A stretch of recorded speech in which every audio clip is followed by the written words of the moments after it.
you've ever wondered why some people get promoted while others get stuck, it's not a question of personality. Success is a learnable skill. You will blow your supervisor's mind. If you went, hey, I just want to make sure I'm doing the right things for our customers. What are some things I could do more of or less of that would help in that vein? Because see, that's back to self-awareness, and I want to grow, I want to get better. Jon Harrison spent decades leading teams inside Caterpillar. He used that experience to create the VIP way, a framework for defining expectations, developing people, and building cultures where accountability actually works. And by the end of this conversation, you will know exactly what they are. So if we think of ourselves, regardless of what level we are, as the CEO of ourselves, then all those titles and stuff that the world would give us doesn't really matter. This is the WorkReady Podcast.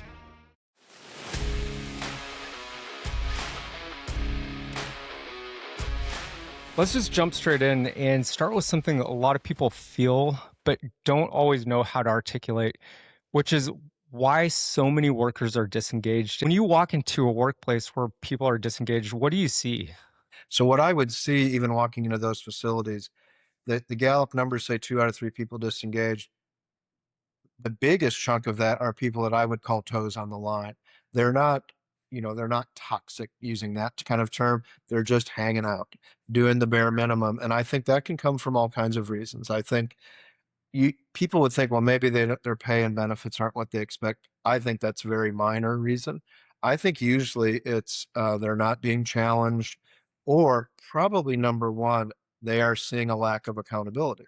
So did they come into the organization disengaged? Probably not. You would hope not. You hope they came in excited. But what they have seen over time is, why is that person able to behave that way and nothing gets done about it? Why is that person not being held accountable to timeliness, quality of their work, whatever? So I think they drift, and I think they drift down to this bare minimum mentality. That's what I saw the most everywhere I went, that it was just a reflection of the entire culture. We would think, when if that machine breaks down, that really irritates people. If the weather's bad, people can get through that. It's that daily, why are we not being held to these high standards that we talked about in the interview? And so at some point, that your best people are going to leave, or they're going to go, well, I kind of like working here, so I'll just drift to that toes on the line status. And we've been talking about disengagement for like decades. Why do you think we haven't solved this yet? I mean, I know that people like you are talking about this, but why does it continue to be such an issue? Kevin, I think, in my opinion, it's one of those, people think we don't have time. I always think of culture just like safety. I know you spend a lot of your life talking about safety. Safety is not a one-time event. You could come speak to a group and we go, good, we're done for the year. We had a great speaker come talk to us. No, we can have a safety, contest. All these things that companies do. We know, and every organization knows, really, safety is a everyday thing. I think culture, we think, well, let's just have an event. Let's make hamburgers and hot dogs for the employees today. Let's have a great speaker come in, and that'll do it. And so I think it's that. I think, or probably in the clients that you and I work with a lot, industrial, construction, utilities, it can seem warm and fuzzy, and we have to get work done. So why would we be talking about this culture stuff, engagement? Well, to me, it's the glue to everything that happens in the company. So I think for a lot of times we don't have time. We got too many pressing matters, but you wouldn't do that with safety, which is interesting. You wouldn't say, we're so busy today, let's not be safe. Let's not talk about safety at our huddle in the morning. But culture, to me, it can get ignored because of the reasons I just gave. And how does a company's culture get established? Yeah, it's funny because it's there whether you like it or not, right? And I think it's usually driven by upper management at some point, and that can be great, but it's generally what's allowed. So if we allow poor behavior, poor performance, pretty soon I always think about it's like a garden that has a couple of weeds in it. Well, when we see a couple of weeds, we go, we need to get those out of there. But we ignore it for a week or a month, the weeds have taken over the garden. And I think it's just these, again, little things that happen throughout the days and the weeks that now have become embedded like weeds. And, some of the people listening to this, they may be new to a crew, new to a company, and they feel like, well, I'm not in a leadership role, so I can't influence the culture. But what can each person listening to this conversation do to have an influence on the culture at their company? Yeah. So you mentioned VIP ways. So what is that? So when I was at Caterpillar, I wanted people driven by three things. I wanted them driven by values. Now, companies often have a set of core values: teamwork, integrity, respect, but individuals should have them as well, in my opinion. And that can come from their faith, it could come from their family, but hopefully there's individuals saying, I want to be a great team player, I want to be show high integrity, etc. So I wanted people driven by behaviors. That's the V. I wanted people driven by information. Basically, they are curious, they want to learn, the company needs to train them. It's not education, it's information. And then the P is passion. And I always use a water bottle to talk about passion. And this will get right to your question. If you think of passion like water in a bottle, so you come to work and let's say it's going to be a great day, you feel it, but you know things happen throughout the day. It could be a safety incident that now drains a lot of passion from people's bottles, especially the person that got hurt. It could be weather. It could be a supervisor that's, belittling people. It could be parts not available to build a Caterpillar machine. Anything going on at home is going to drain this too. Just an argument with your significant other, a child that's sick, parents are dying, going through a divorce. So I always like to think of passion almost like water in a bottle. So when you talk about individuals, certainly supervisors, managers can either put water in people's bottles or take it out. But let's just say I'm a new employee. You and I are on the shop floor together, and you've been there for 10 years. I've been there for 10 days. And I go, hey, Kevin, do you guys think, can you help me with this? And you go, hey, dude, nobody helped me when I started here. Figure it out. I go, okay. Note to self. We'll talk about this later. Being approachable. Kevin's not real approachable, and you probably just drained a little water out of my bottle, so to speak. And I think sometimes, to your point, we can easily think, well, that's not my job. It's not my job to create culture around here or change the culture. That's human resources or the vice president or the manager. But every single interaction is part of the culture. So yes, I think probably the staff and hourly frontline people have a bigger impact on culture than the vice president, if I was going to put some money down on it. And that's a great example because I think the scenario that you just described, everyone's been there before and they recognize, what that feels like to have water drained from your bottle. It's easy to identify the situations that drain the water. I think it's a whole nother thing to be able to spot that, to identify it in other team members and say, okay, I want to be a water bottle filler now. And that Yes. that was kind of the whole point of your 7 characteristics of a star. You have your flagship 9 expectations of the VIP way, which I'd love to get into that so that we can share a little bit more about that next level. But 7 characteristics of a star, it just was so practical. And again, it seems like a really great way to identify areas to fill other people's water bottles in those 7 characteristics. Can you maybe give us a quick lead in, and then we're going to break down each one of the characteristics of a star? Sure. So when I talk about a star employee, I think sometimes people could think superstar. And I'm saying, to me, a star is someone that is living up to behavioral expectations and performance, both. So if I interview you to come work at a Caterpillar factory, Kevin, and I'm going to say, now, if you come work for us, will you be here every morning ready to work at 7 a.m.? What are you going to say in the interview? Absolutely. Okay, awesome. Will you wear your safety, your PPE every minute of the day? Because that's a requirement. Every minute of the day. Okay, I love it. And you're going to be open to change. You're going to, 100%. okay, love 100%. it. And you're going to be respectful and all coach. So my point is, a star, I think if anybody that's listening to this owned their own company, it could be a 4-person landscaping crew. You want people to behave well and perform well. That's what I call a star.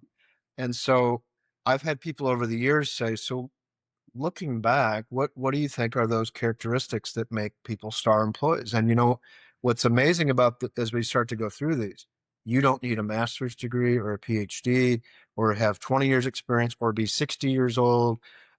These are just common behaviors that I think maybe they're not being taught at home like it used to be. I don't know. Maybe they're not taught in school. Maybe, and what I see people getting frustrated with is, oh, these high maintenance people. And when you think of the phrase high maintenance, you may have people in your family that are high maintenance. Well, it's usually their behavior, right? It's not their technical skills, so to speak. So what I tried to do was I just came up with 7. There could be 17, but I just thought of what are these things as I looked back on employees that were so easy to deal with, stars using my term, what behaviors were they? And so I think that the 7 that I'm talking about, this could be something that an organization just uses for new hire orientation or actually interviewing, like asking questions about these. Because I feel like if people could nail these behaviors, we're all going to have bad days now and then, but this would have a lot more water in people's bottles. Vimosity is more than training. It's a safety and readiness platform trusted by companies to keep their field professionals strong, healthy, and ready for the job. Now we're launching something new, the WorkReady community. It's the first online community built exclusively for field employees, a place to connect, learn, and lead the future of our industry. Join us and be part of the movement.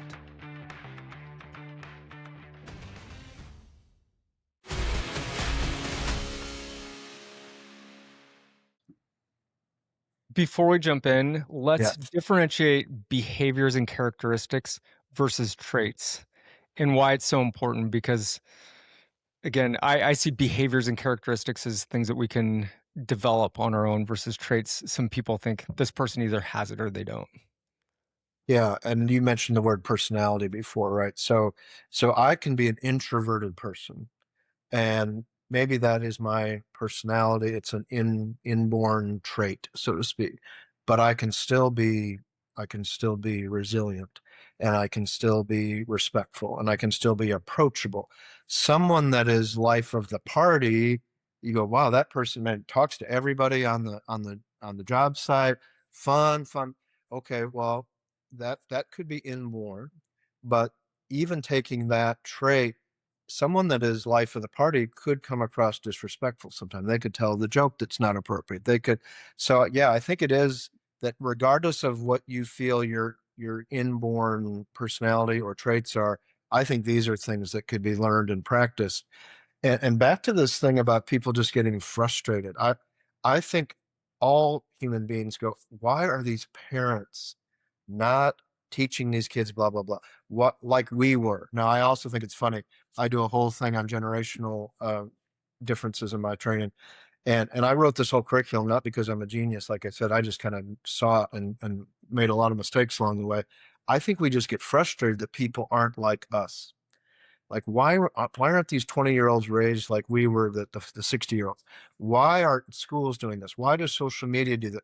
And so what I'm trying to say is, instead of getting mad, let's teach people kind of what behaviors we're looking for on a daily basis. And I think most people can learn and adapt, like you said. Let's jump into characteristic number 1, which is resilience. And maybe before we jump in, can you give us just a real world definition of resilience and how this applies to somebody on the job? Yeah, I think real world term, and it's funny because when I do trainings, I'll ask the audience, what's resilience mean to you? And usually it means get up, dust yourself off, and get back at it. It's to not get spiraled down when these adversity events happen in our lives, which again could be family, could be at work, but they just keep on going. And it doesn't mean they don't have human emotions and human sadness, but it's really, they keep going.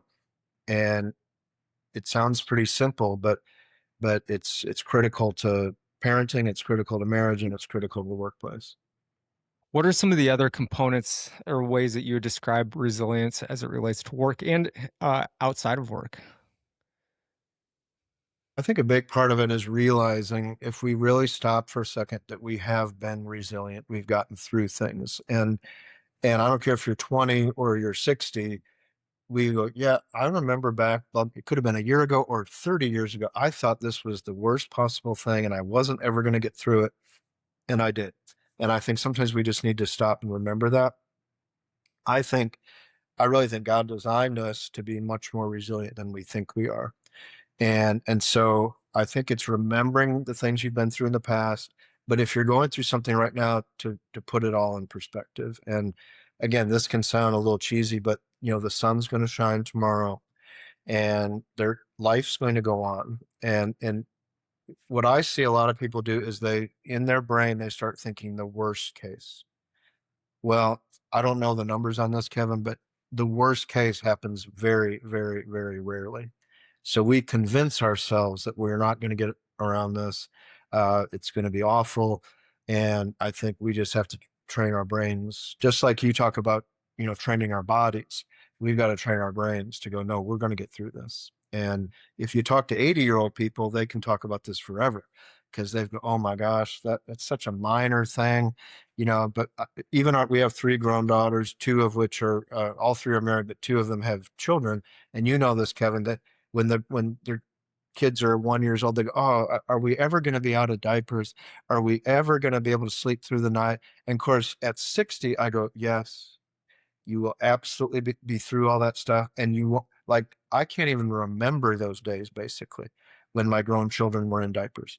And it's just, it's a little bit of that, like remembering the past, but changing your brain about the future.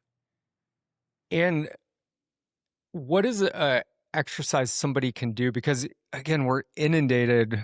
If we watch social media or the news, it's just like there's constant doom and gloom happening all around us. And so it feels like there's a constant war for our mind to actually have that resilience component. So what would be like a practical exercise somebody could go through to even think back to a time where they did go through a hard time and a demonstration of resilience in their own life so that it's a reason to believe that they have that skill to be able to overcome and they can take on this next challenge and actually be able to get through it?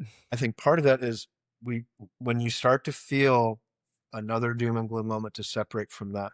When we wake up in the morning, I'm not talking about serious illnesses, but colds or flus. Generally, what people will do in the morning is go, really? Of all weeks, now I have a cold and I have to go to this and I have to do this meeting. And what we should say the other 360 days that most of us are healthy is go, I'm healthy today. I'm thankful for that. But like you said, even, okay, I'm dealing with a difficult thing right now, but I know I'm going to get through this. And it sounds silly, but you have to do self-talk and get away from either media or possibly there's people chirping in your ear at work that are going to tell you everything's terrible and we're never going to get through this. And I think that's important, not to isolate yourself from people like that, because maybe you can be a positive influence on their life, but to filter that stuff. We've got voices in our heads now that I did not have when I was 20 years old.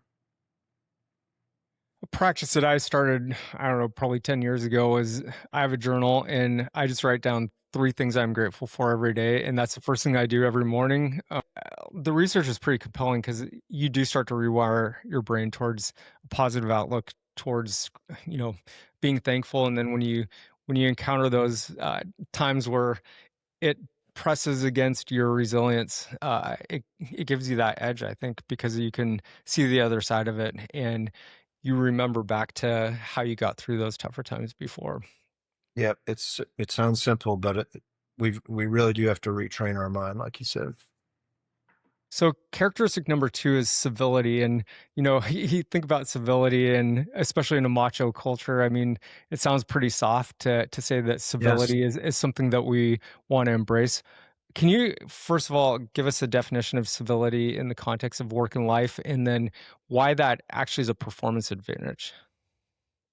Yeah, to me, so being civil with people is the first word that comes to mind is being respectful and kind and listening more than talking, and some of that, how you react.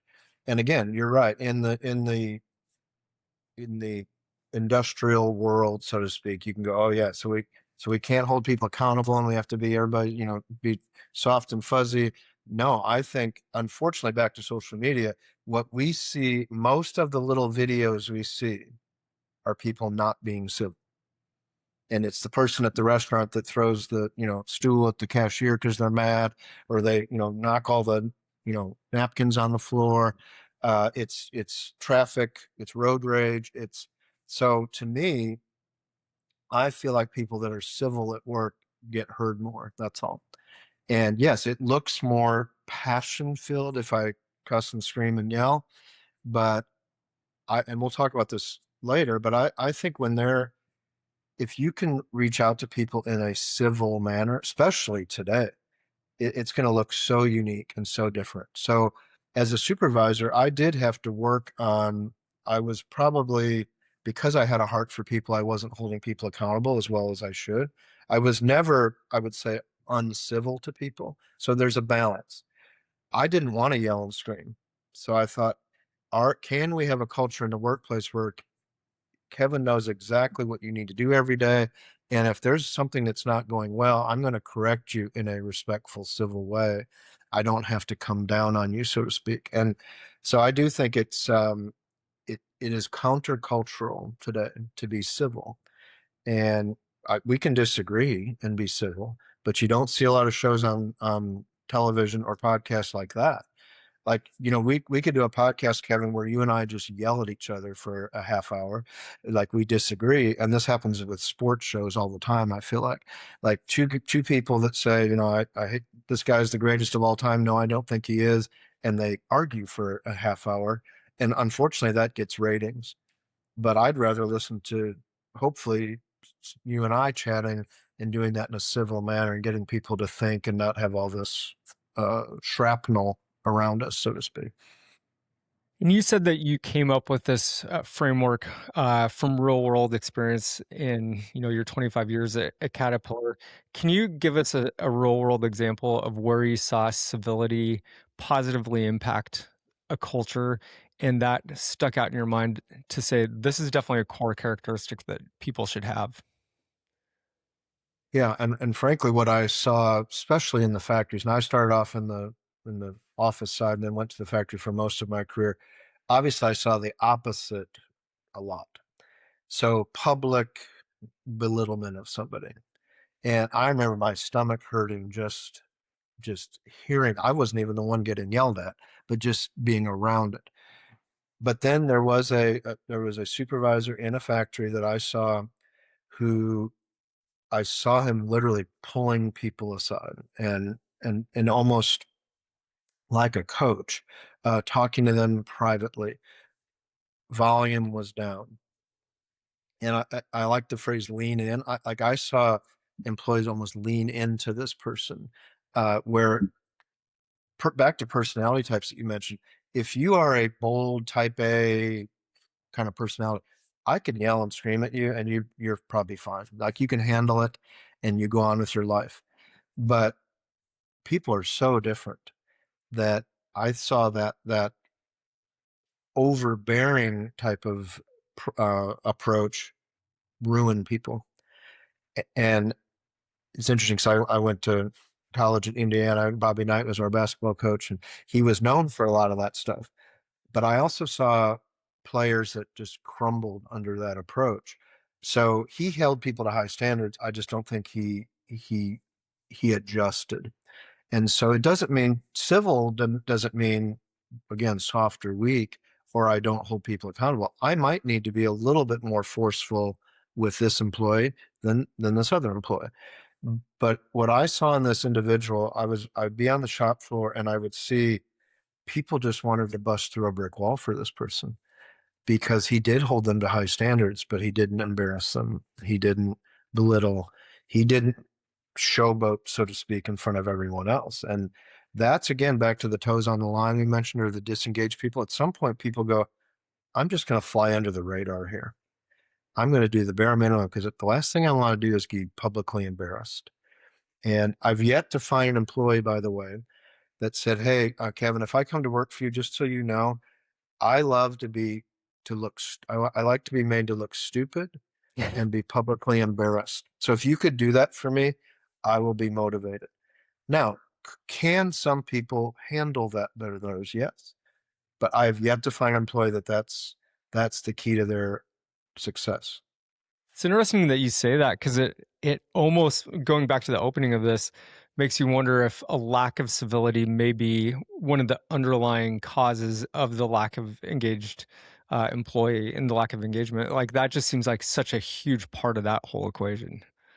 I think it does, because even if you are doing the right things, you're thinking, I don't want to get on the wrong side of that person. And so now back to water bottle, I'm now walking on eggshells. It's that kind of stuff that is pretty hard for accountants to quantify. That is really, that's waste. It's a waste of time. It's a waste of effort. We know in a factory, if I'm putting a final drive on a Caterpillar machine and we ruin it, well, I know how much that final drive component costs. Accountant can say, we just scrapped $8,000, whatever it is. But this stuff that you just talked about, Kevin, where I don't want to say this and I'm afraid, and these emotions, my gosh, that's more than the final drive component. I promise you. Well, characteristic number 3 is gratitude, and we briefly touched on it, but maybe give us a little bit more perspective on the importance of gratitude, and maybe even some personal experiences where you saw that as a just non-negotiable trait when it comes to building star teams, star employees. Yeah, and I think gratitude, again, we always go extreme in our society. We think, oh, like, so everything's perfect in your life. Is that? No. That's not what I'm saying. It was funny. I had a woman in my session, and she said, yeah, we hired this new guy. And when you see him in the morning, he says that you go, how are you? And he goes, happy to be alive. And she was almost like irritated by that. And I went, you seem irritated by that. And we had a good rapport, so we were kidding around. She said, yeah, I don't think he actually means that. And I said, well, maybe he says that just to keep water in his bottle. But you know what? It's also possible he's gone through some health things in his life, and he is literally happy to be alive. I think it is a little bit of training of the mind, but I think sometimes, again, we can easily have one thing spiral us down for the day. Why me? Why did I get stopped for speeding? Because the guy going, he was going 20 miles an hour just 2 minutes ago. They didn't stop that guy. And yet I would say, but I was speeding. I was going 10 over. And it says speed limit, not speed suggestion. So instead of getting mad that I got caught, you know what you could say? I speed a lot in my life, and I've only gotten about 3 tickets in my entire life. I probably could have 300 tickets and lose my license. So I do think it's things like that where our human nature says, I'm being wronged. This is unfair. And I'm not saying, by the way, any employee anywhere should deal with harassment of any kind, racial, sexual, anything like that. No leader, no employee should be taught or told to do something unethical or unsafe. I'm not saying just suck it up. That's not what I'm saying. But these things that happen throughout the day, traffic backing up, the fact that, I have to stay after work for another couple hours because this thing went wrong today. I think to catch that early, where we say, but in the whole scheme of things, I'm healthy. I've got a family, hopefully. I have a job. I'm paying my bills. And I think especially in America, we probably can miss it, right? Because we are, with all the problems that America has, we are generally pretty well off in terms of the world. And I think sometimes we just need some perspectives like that. And it's funny, even like when our power goes out.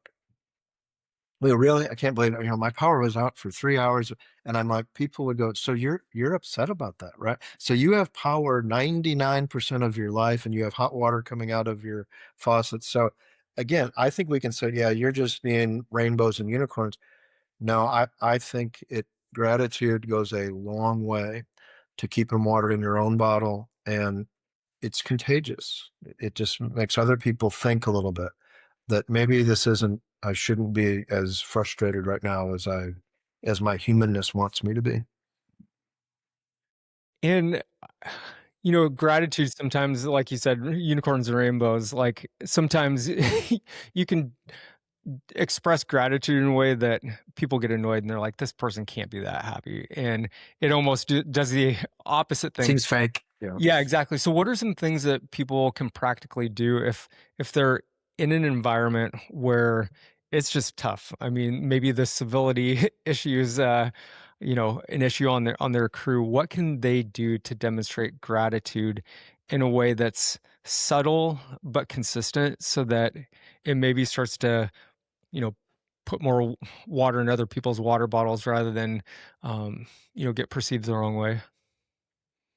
And I think part of this is regardless of what level you are in a company, but if I'm on a crew in a factory on a job site, if the supervisor shares some bad news or we have to work Saturday or whatever, like I would kind of pay attention to other people.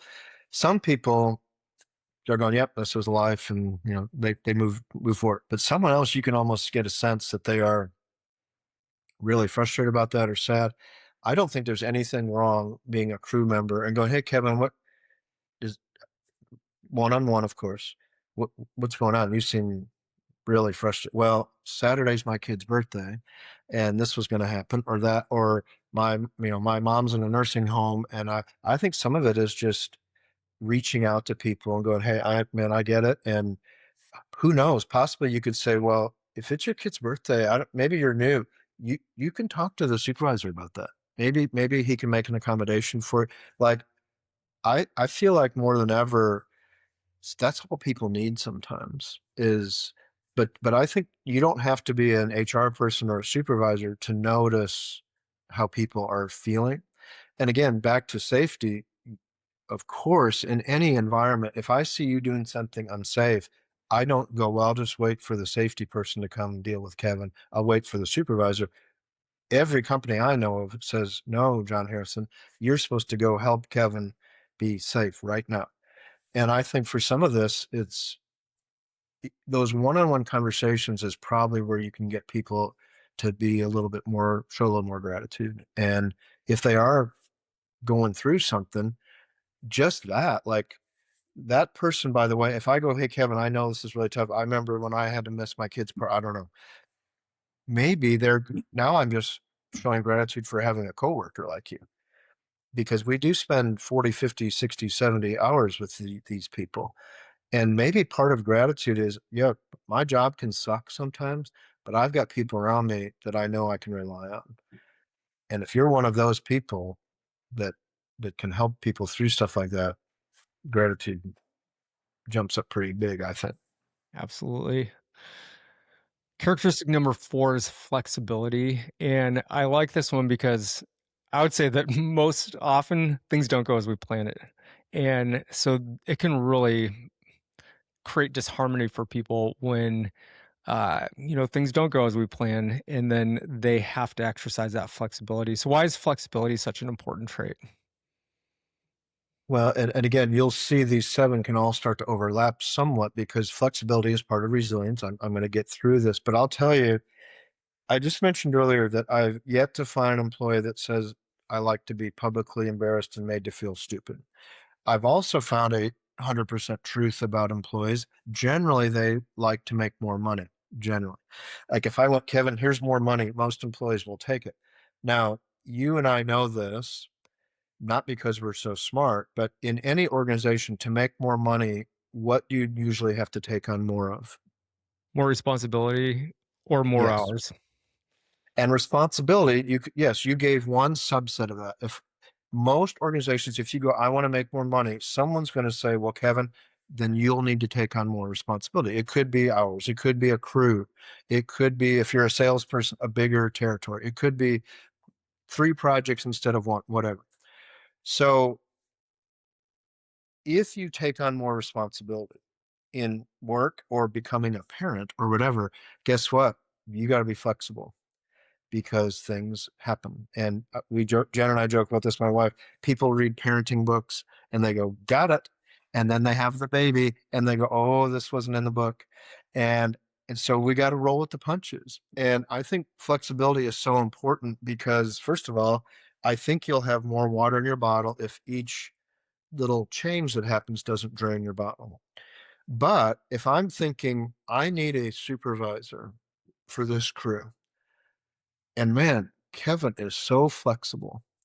Like when the weather hits or we change priorities for the day, he doesn't crumble.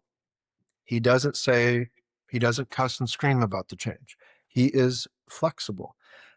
If I'm going to promote somebody to take on more responsibility, I need somebody that can roll with the punches. And I think a lot of times I didn't realize this when I was a staff level person or hourly person. I don't think we realize that how we behave throughout the day is really the biggest part of what's going to happen in our career. You can be the best technical person in the world, but if you are not flexible and you can't adjust, literally, I'm going to think, I really don't want to put Kevin in a supervisor job, so to speak, because he does not adjust well. And man, you got to adjust all the time in that role. Or like we said, just being a parent, you can read a book but if you can't adjust as a parent, which we all struggle with being parents. So that's why I think it's such a critical piece because, and one thing that ties into all 7 of these that I haven't said yet, I used to try to teach our people, pretend there is a customer attached to your belt loop all day long, a paying customer or a potential customer, because a customer wants you to be flexible. A customer doesn't say, well, it's starting to rain, so I guess we'll just, shut it down for the day, or this part on this machine just broke, I guess we'll just sit around. The customer's going, I need you to be flexible. I need you to figure out a solution to this. I think we forget a lot that there's a paying customer that's really our boss, if you think about it. And I think mentally, I tried to have our people realize if a customer was walking around with you all day, what comes out of your mouth? I think the customer would want you to be civil. We just talked about that. I think the customer would like you to be grateful because I think your performance would be better if your brain was in a better position. But a customer would certainly want you to be flexible. If my garbage doesn't get picked up today and I call and they say, well, that's because, the truck broke down. And I would say, well, I'm just curious, do you have other trucks? Yeah, but that would have we would have had to make a phone call to that other truck. And I mean, at some point as a customer, I go, well, that's silly. Like, I understand trucks break down, but I would assume you've got a plan B, right? You can be flexible. So I just don't think when we're in the heat of the moment, which most of our hours at work, we're thinking about these behaviors. But yet we all want to make more money. And maybe that's potentially a reason why you're not going to be considered because you're not flexible. Okay, Jon, a little Kevin self-help here. So I'm very flexible, and that's kind of how I've always rolled, but I tend to not have a high tolerance for inflexibility, especially when I'm working with other people. And so then I'll just be like, if you're not going to be flexible, I'm going to just do this on my own. How do I improve as a leader to work with other people and help them become more flexible rather than just saying, all right, just get out of the way and I'm going to take over? Yeah. And I was similar to that. I think because most people get into supervision, let's say, because they have gotten things done. And so at some point that transition, and you mentioned our other trainings we have 9 expectations of what it means to be a leader. I think people get promoted generally because of their technical skills. And all of a sudden now they have people reporting to them. Well, that's a whole different job. And to your point, an employee, if I say I need you to change or do this, and if they put up a fuss, then if you say, fine, forget it, I'll just do it myself. I hate to tell you this, but some employees go, man, that was easy. You just put up a fuss or you complain a little bit. And because Kevin has such high level of responsibility, he's just going to go do it. And I was guilty of that too. And I think the point is maybe not in that heat of the moment, but maybe it's after that moment to say, now, can we go talk about that? Here's why flexibility is so important, because it is time and money. It is the customer paying for it. And so when you say no to that, I want you to understand, what would a customer say? Now, the other thing I would say, Kevin, sometimes people will say no to things, but there's really more going on. Hey, I need you and Joe to cross train today to learn. And you go, no, I'm not doing that because, I'm not paid to do that. And I go, okay, Kevin, I'll pick somebody else. But maybe you don't want to cross train, possibly, because you're afraid of looking stupid, because you're really good at your job. And if you go learn this new job, you might not look like the expert today. So this is where one-on-ones are so critical, because I could say, now, Kevin, I asked you to be flexible today, and you kind of, pushed against that, pushed back. But why? What's going on? Well, I just think it's stupid. Why? And see, I'm telling you, supervisors, especially in the worlds that you work in and I work in, they're thinking, I don't have time for conversations like that. I think you do, because I'd rather spend 20 minutes talking to you about that, or maybe an hour, and have this fixed. It's preventative maintenance. We don't want to fix machinery all day long. We shut down machinery so it runs longer. You talk about our bodies. You have to do preventative maintenance on your body. What we eat, movement, sleep, so we don't have a catastrophic event. So I think a lot of these things we're talking about, Kevin, someone not being flexible. Yes, you have the right then. You got to get it done. I'm going to go do it. But I would want you to circle back and talk through that with the person, so they walk away with a different perspective. And maybe they do say, well, Kevin, I'm afraid to do that stuff when you're around, because you're so good at it. I don't want to look stupid if I make a mistake. I don't know if they'll say that, but the only way you're going to find that out is one-on-one. Jon, I appreciate you saying that too, because it does take extra time, but when you get to that deeper level, then you can start to understand it. And it goes back to, I think it was Mother Teresa said, seek first to understand and then to be understood. Maybe I'm wrong on the source of that quote, but I think I think I that like it. the sentiment there, though, is that you understand somebody's perspective and then you can help them. And that what's great is that leads us straight into characteristic number 5, which is discernment. And there's a quote that you provided in your handout that said, from Robert Greene, that said, pay less attention to the words that people say and greater attention to the look in their eye, their tone of voice, and their body language. And it is interesting when you start to encounter the resistance with flexibility, all those 3 things tend to be present. And then it's a clue that maybe there's something deeper going on here that you need to dig into. So can you share a little bit more about what discernment is and how to leverage that when you're leading other people? Of course. And I would say this again, both sides, right? If you're a staff or hourly person, discernment to me is, I like to use read the room, because that's a phrase you'll hear in our society. That person doesn't read the room. So, and that could be, by the way, that could be your aunt at Christmas, that comes in and tells, she's talking about something that she shouldn't be talking about at the Christmas dinner table or whatever. And you go, oh my gosh, she doesn't read the room. And I think discernment, it sounds like a complicated word, but it's really saying, what's the vibe right here? And so to your point, as a supervisor, now Kevin has generally been a good employee, but he's not wanting to cross train. He's not being flexible. I got to dig into it. I've got to discern that there's probably more going on here than and maybe you say something like this. Well, the last company I worked at, they asked me to cross train and they told me that would lead to, some more money, and I never got the money. Okay. Well, I wouldn't know that. I'm not saying that's the right thought process in your mind, but I need to talk about that. Supervisors need to feel the vibe. And I just said this a minute ago, many supervisors, if I said, hey, Kevin, we've got a supervisor job, it's $15,000 more a year and you get a company truck, what would a lot of people say to that? Absolutely. Game on. I like money and trucks and I'll do it. So I created 9 expectations of a leader.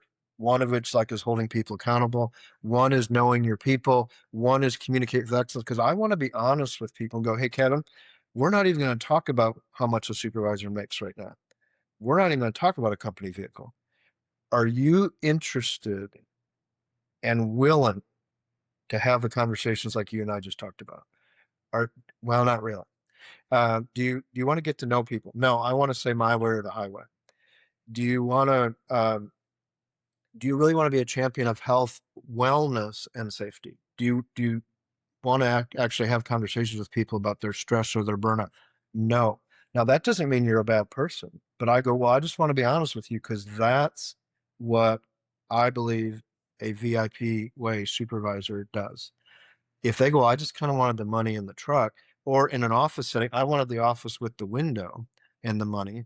That'd be like saying, now, what's your goal in being a parent? I just want to have awesome days and have them love me and I'll love them, and we'll have birthday parties and we'll go, okay, great. But there's going to be all kinds of other stuff. And so I think the point is for discernment, a supervisor has to have those eyes and ears to go, something doesn't seem right now. And again, think about in a vehicle, if a vehicle starts to make a noise, that generally that's not going to just get better by itself. So you go, so I got to go check in. Why is that? That could be a bearing. That could be a brake pad. That could be and I think it's the same thing, right? Like reading the room. Now, from an hourly or staff person, let's say we're having kind of a serious huddle in the morning about safety. There was an injury the day before. Probably not the right time to go, hey, I just thought of a great joke. So, or something like that, where you're maybe everyone is kind of joking around and say, hey, my dog just died last night. I don't know. Like there's times, right? Time and place, reading the room. I think that's what discernment is just knowing, even if I'm frustrated with something at work, I'm not going to say this at the safety huddle. I'm going to catch my supervisor one-on-one and not, because here's the thing. If I make a sarcastic comment in the morning, I just might have taken 2 inches out of 10 people's water bottle like that. And the key, of course, and we'll get to this as we wrap up, I know, the key is if people go home with little to no water in their bottles, bad stuff happens at home. And I don't think there's an employee, I haven't met an employee that wants to really hurt people's marriages or their physical health or their relationship with their children, but I promise you, not reading the room is going to do that. Characteristic number 6 is very closely related. So we have discernment number 5, and number 6 is self-awareness. And I love this quote that you provided by Lawrence Bossidy.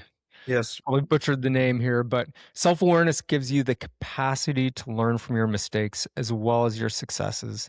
And it enables you to keep growing. And so again, discernment is reading the room. Self-awareness is learning from mistakes and that openness. Can you expand on that? Yeah, this is one, I try to have simple phrases, right? We just said read the room. Self-awareness is look in the mirror. Like, is it possible I am coming across in a way, right? Blind spots. People may have heard that term. Is it possible when I say this to my wife, or I say this to a young person on my crew, that I'm coming across like a jerk, or whatever it is? And I think, to me, successful people, and when I say success, I'm not talking about promotions and money. I'm talking about, are you a person that puts water in people's bottles? That's a pretty successful life if you are remembered that way. They do basically self-inventory, and they're going to have to think, I need to watch what I say and how I come across. And sometimes people aren't self-aware. And if you, this is why know your people is one of my leadership things I teach. If you and I have a relationship and I'm your supervisor, Kevin, I can say, hey, Kevin, can we chat for a minute?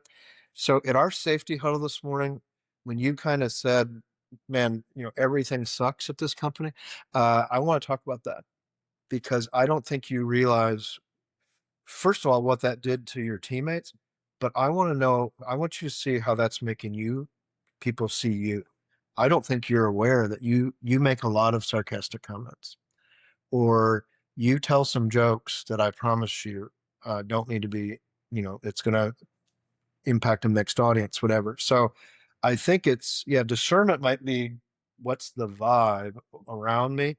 Self-awareness is like, I need to check.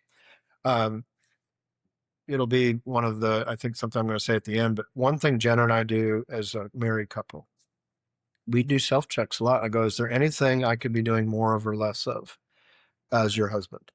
And most of the time there's nothing major, but I think there's something just to say, I want to make sure I'm living up to the expectations of this marriage. Same if I worked for you, Kevin, I go, is there anything I can be doing more of or less of that would lead to the success of your organization or this organization or our customers or whatever? So again, you see again on social media, we are very good at pointing out everyone else's flaws. And that can be we can do that with politics, with celebrities, with athletes. But I always note, I'd be careful, because if your entire life was on video, or what are you really looking at yourself too? And it's just something that probably, again, you don't need to be a certain age or a certain level in the company or have a certain academic status in your life to be self-aware. You're just going, I really need to take a step back. Where that overlaps with discernment is, I am frustrated right now. That's self-awareness. I am frustrated right now. The discernment is, and I'm not going to share that at the safety huddle this morning, because it'll feel good for 2 seconds if I say it, but I just drained a bunch of bottles. Absolutely. And what role does coachability play into that? Some people may have self-awareness and good EQ, so to speak, but when somebody tries to help coach them, they immediately get defensive, and it just counteracts everything that, would probably help them improve in that situation. It's so critical, Kevin, because here's what I would say. Coachability just means I am going to be open to it. The word embrace is great. I'm going to embrace change. That doesn't mean every change is going to be great. But if you tell me we're going to try a new way of doing X today, I'm going to embrace that. If it doesn't work, fine. Coachability is exactly the same thing. If you go, hey, if you're my boss and you go, hey, Jon, I just want to tell you something. I feel like, when you say blah, blah, blah, it's hurting the team. First of all, and I do this in my sessions sometimes, I don't have to agree with that.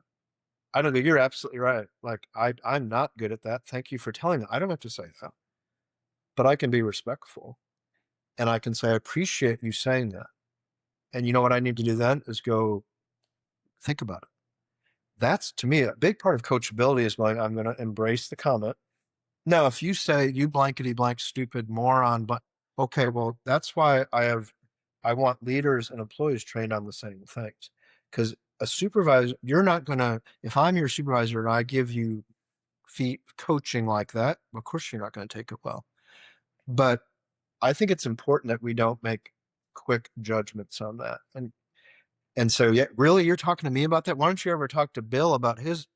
That's not what a mature star employee is going to do. I'm going to go, Kevin, I appreciate the feedback. Thank you for that. You go, thank you. Why would I say thank you? Because I think you care about me if you give me feedback. I tell employees the worst possible thing would be to get no feedback, because that almost sounds like you're so meaningless here. I don't care what you do. So I think coachability really is a matter of, again, taking a step back. And by the way, you know what I would do if you gave me some coaching like that? I would come home to Jen and I go, hey, I'm just going to share something. Kevin said that I can come across kind of a jerk sometimes when I talk. And she might say, yeah, I've seen that too. Like, it's just taking time. And I promise you, someone that handles constructive criticism well, that's the person you're going to think about promoting at some point.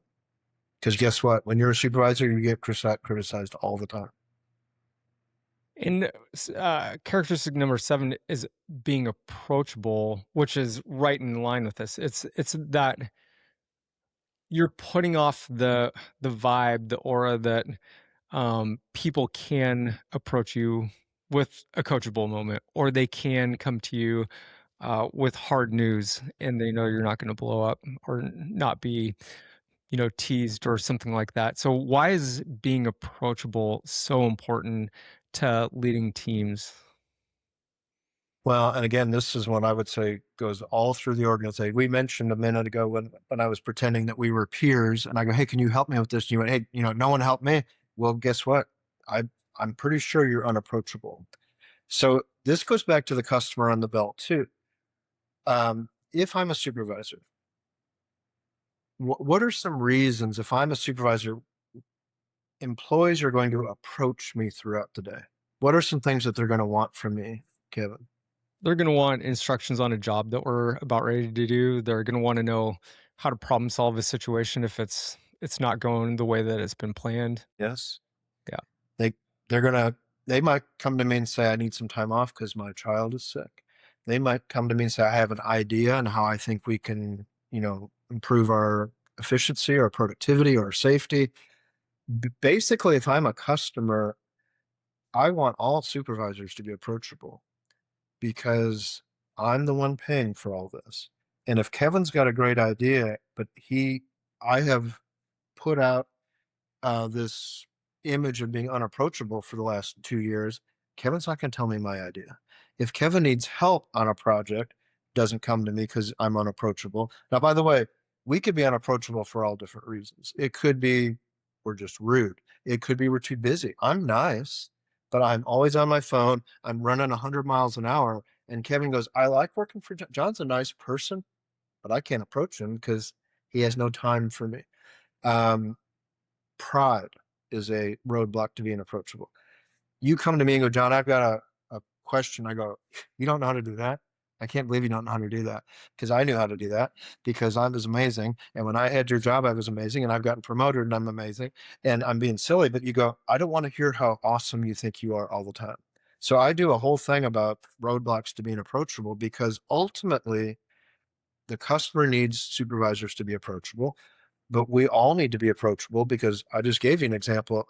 I need some help, and you just shut that down in 2 seconds. It's funny when I'm with groups like staff and hourly people, they'll go, "Yeah, our supervisors need to be approachable," and I go, "You're right."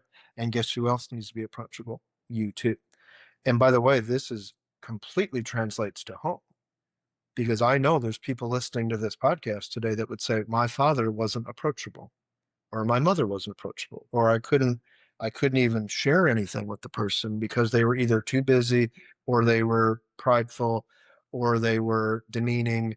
Or so I think there's a reason approachable is number 7 because I feel like it kind of takes all of them into place.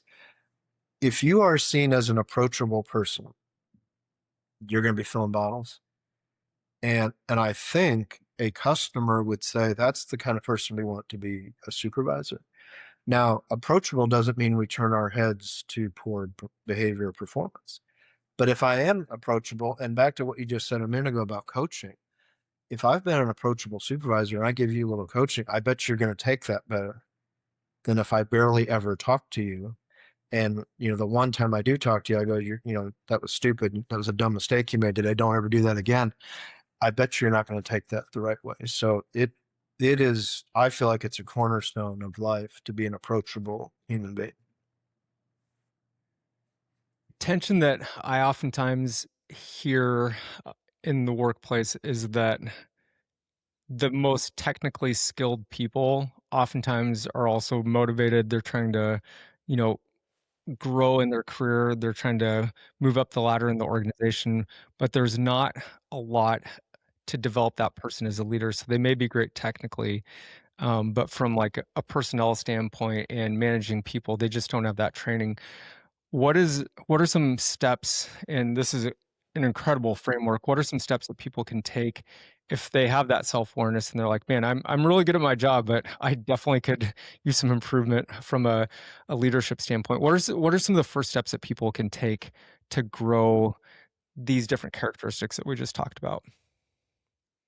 And here's the great thing today, right? Now, I mean, obviously there's formal training like I do and others do, but there's a million YouTube channels on, if you looked up like, how to be a great supervisor or reading books, or I think part of it is if you just have a thirst for it, then I think you'll find places. But here's what I would say.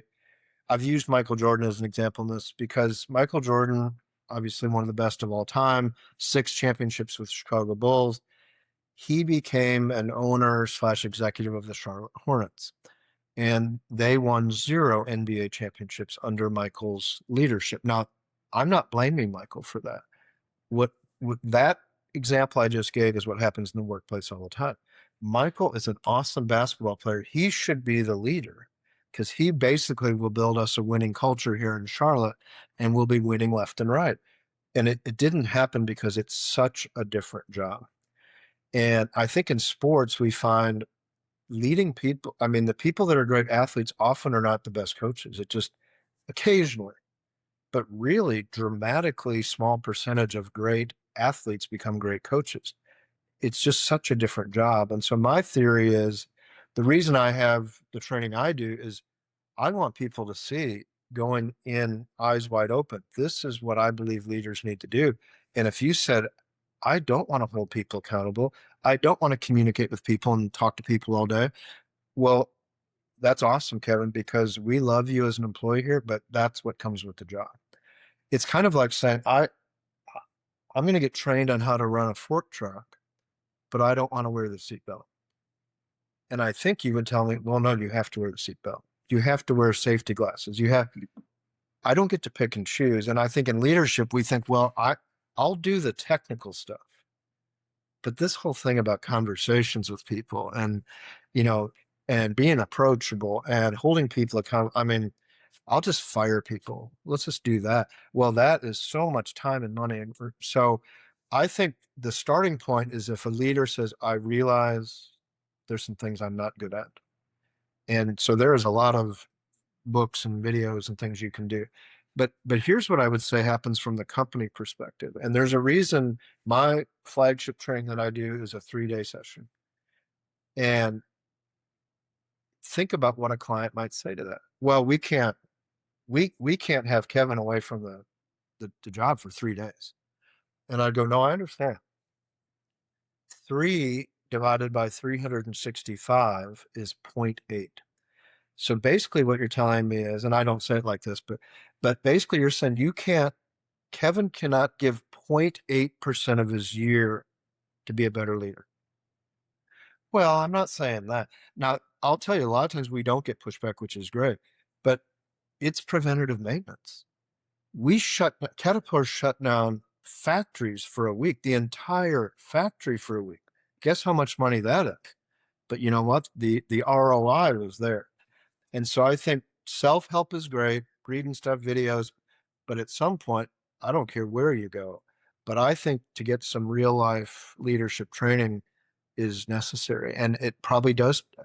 It's funny, after my 3 days, sometimes people go, we could have done 6 days. I went, yes, you could have, because it's, again, you can't become a great parent by reading a 200-page book. So if people show an interest in that, it's great.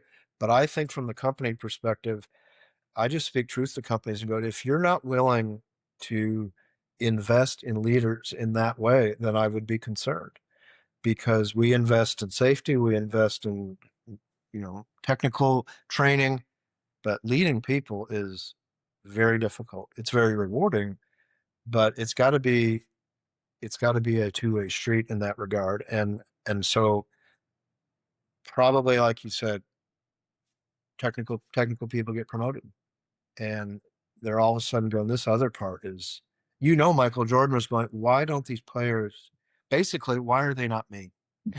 Well, guess what? They're not going to be you. And how you tell them to be awesome isn't working. And the coach that you hire, because Michael was up here as an example. So this whole thing has to be really looked at like a technical skill, I think. So we're going to move to the section, the rapid fire question section of this podcast. I'm stressed. Okay. Right. So, Jon, one habit that quietly hurts a worker's career. People that play it too safe. I don't want to cross train. I don't want to learn anything. I don't want to take that difficult assignment. That's what I think. I think being open to some things that look challenging makes all the difference in the world. Best career advice you've ever given? I had an older gentleman tell me, I'll never forget, and I kind of alluded to this earlier. He said, don't define success by money or position, because there's always going to be somebody that has more of that or higher up in the company. Basically, I would say I realized that if I can put water in people's bottles all day, especially in a world that is trying to do the opposite, that's success. What's the biggest mistake a first-time supervisor makes in their first 90 days? I'd say kind of acting like the new sheriff in town. Like, I'm here, it's going to get better, I'm awesome. And you might not say those words, but it kind of feels like I have to set the tone right now. And I was taking over facilities at Caterpillar that were struggling mightily, but I spent the first 90 days sometimes just working on the shop floor, getting to know people, getting to know our processes. So that's it. I think you got to build trust before you think all people are going to just love all your ideas. What separates someone who gets promoted from someone equally skilled who doesn't? So this just came up the other day, and this is my answer, that I would be a person that everyone wants on their team. I don't care if it's a permanent team, like, I'm going to join your team, or it's a project team, or it's the team that's going to plan the company Christmas party.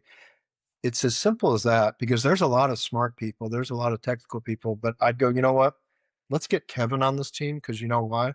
He does have some technical expertise, yes, but you know what? He's open to new ideas. He is really collaborative, and people love working with him, and he's civil. And I'm telling you, I think that's the main difference, is at some point, if you are difficult to have on a team, it's going to stop you. It's going to hurt you somewhere. What's one question every employee should ask their manager and almost nobody does?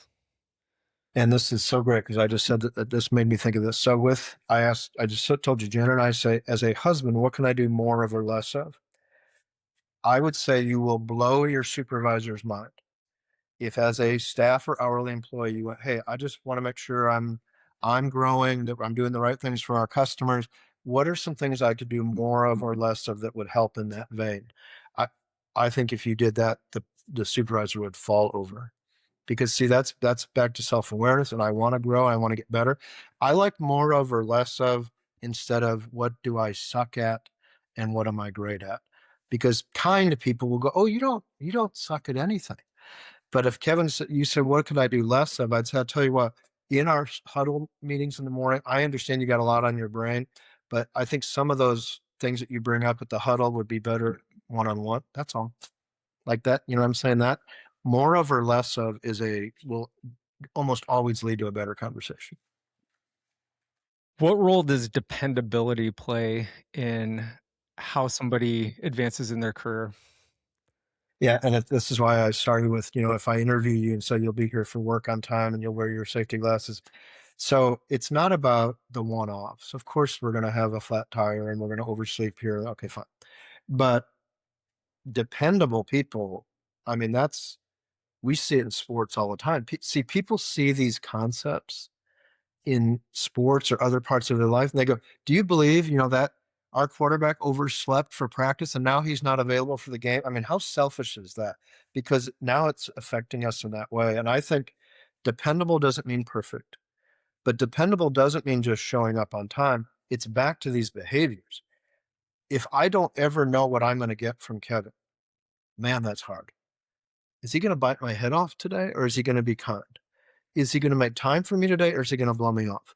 And so, yes, I think dependable, it's just like we think about machinery or a vehicle. You want to get in your vehicle, turn the key, and have it work every day.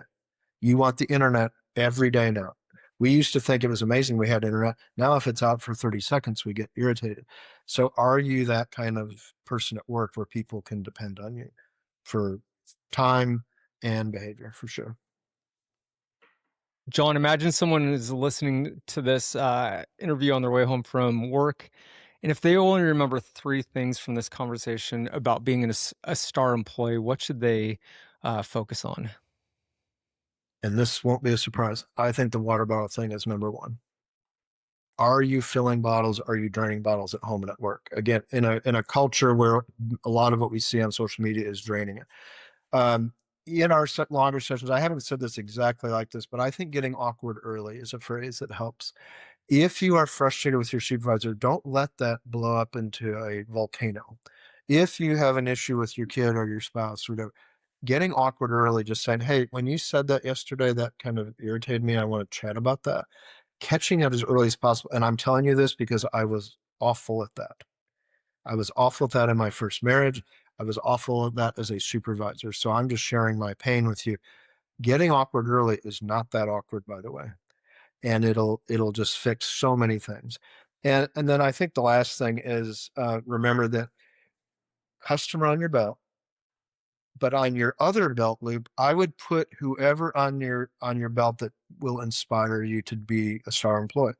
If you are a faith-based person, then that's probably God that's on your belt. Great. It could be your children. I used to think I had lots of belt loops, and I'd be like, what would my 3 daughters say if they saw me at work today?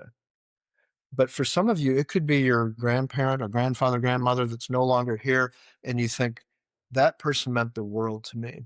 And what would my grandmother say if she saw me at work today? And you know what some grandmothers would say? They'd go, hey, Kevin, suck it up, dude. Like, don't talk like that. Get back to work. So I think you have to have some reminders, and the customer has to be one of those. But who else is on your belt loop every day that you know, okay, I can't drift because that person means so much to me. And again, that could be lots of different answers to that, who's on your belt loop. But I think if you can keep that stuff intact every day, I think it'll be a good run. Jon, any final thoughts that you'd like to leave our audience with, or questions that I did not ask that you think we need to discuss? Keeping our health intact. Physical health and mental health overlaps big time. And again, and you know, because I've heard you say this too, like, we're not saying you have to be Michael Phelps and you don't have to run marathons, but we've got to keep our bodies moving. We have to eat right. We have to sleep. To be the best we can for our spouses and our kids and our workers and our customers, we have to do both. And I think this should be an overlapping concept, right? That I'm not saying you have to be a superstar employee and that you need to aspire to be the CEO of the company. You're not saying you need to, get a gold medal in the Olympics, but there's some pretty basic things we could do that I think when you use the phrase quality of life, I think that goes into physical and kind of emotional health. And that's what I get excited about, is just there's so many negative messages out there and so much angst and frustration and anger. I would say let's make the workplace, let's show people something different. And I'll wrap it up by saying this, 20-year-old, you and I'm older than you for sure, but we didn't have all these voices in our heads. 20-year-olds, that's their whole life has been these voices. And basically 20-year-olds are hearing a lot of this on media. Don't trust people. We all don't like each other. That person's a moron or unethical or a jerk. And that could be a political person or a sports person or a celebrity. It's just constant. And like I said earlier, I don't know who's going to fix this. It's not going to be politicians. Social media is not going away. Parents won't parent the way you want them to. But man, people are at work for a huge chunk of the time that they're awake. So why can't we have a work culture that gets bottom line results, but sends people home with water in their bottle? And my gosh, what a privilege it would be to do that, because that is something we can actually do something about. We can't fix all the other stuff I just talked about. So whether you're a frontline person or a CEO, I don't know why we're not jumping on the workplace big time to make a difference. So that's why I gave up my executive life, because I just felt that's what we need to do. That's where we need to spend our energy. Jon, where can people find you online? It's JonHarrisonVIP.com. You can Google Jon Harrison, Jon, John. It'll come up in some way. We have podcasts and things like that. But we're just honored to get asked to train leaders, train hourly employees, because it's the same concepts that we train for hourly and leaders. Because we talk about unity in our society and at workplace. Well, I don't know how you're going to be unified at work if people aren't all trained on the same things. And frankly, Caterpillar didn't do that. We trained hourly people hit and miss. We trained executives in very fancy ways, but no one was trained on the same stuff. So I think that's critical too. One thing that I appreciate about your work is that it puts the focus back where it belongs on ownership and behavior. The behaviors that we talked about today, resilience, civility, gratitude, flexibility, discernment, self-awareness, and approachability. There are just so many great insights there. I know that I'm going to be re-listening to this conversation so I can bring these concepts back to my company as well. None of these require a title. None of these require permission, and they're available to every person listening right now. So, Jon, again, thank you for the work that you're doing and sharing this with our audience today. I really appreciate that.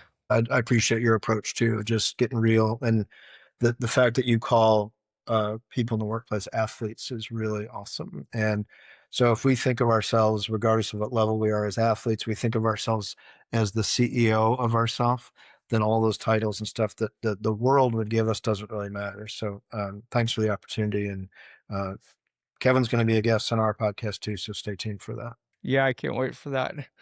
Well, to those listening, make sure to subscribe to the WorkReady Podcast. Just make sure that you get pinged whenever these new episodes come out. And if this conversation helped you think differently about performance, culture, or leadership, make sure to share it with someone on your team. And until next time, take care of yourself, take care of your people, and stay work ready. Thanks so much.